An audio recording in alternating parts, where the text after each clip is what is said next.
Sébastien a 48 ans. Depuis 20 ans, il travaille dans cette rue de Kinshasa. C'est le fief des cambistes indépendants, les changeurs, comme on les appelle.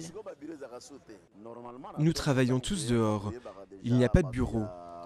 Quand nous arrivons le matin, nous allons sur Internet pour voir le taux du jour. Puis nos confrères, qui ont des comptes en banque, retirent des liquidités qu'ils nous donnent. Alors, nous commençons le boulot.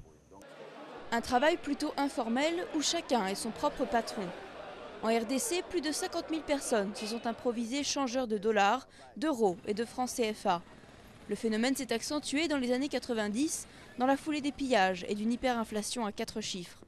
La faillite des banques a profité aux plus malins, à ceux qui savent spéculer. Mais aujourd'hui, la stabilité est revenue et ils font moins de bénéfices. Auparavant, quand tu changeais 100 $, tu pouvais faire 10 $ de bénéfices. Mais actuellement, avec 100 $, tu gagnes seulement 50 cents. Depuis maintenant près d'un an, le dollar s'est officiellement stabilisé à 906 francs congolais. Mais celui des cambistes varie selon les lieux et la tête du client. Au-delà de la loi de l'offre et de la demande, nous avons d'autres impératifs qui entrent. Cela dépend par exemple de chaque marché. Le marché de Oshkanda-Kanda, qui n'est pas ici, les taux doivent être différents par rapport à ici.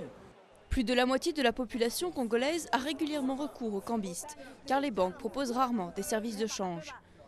Mais pour ne pas disparaître à petit feu, certains veulent professionnaliser leur métier, notamment en créant des bureaux de change.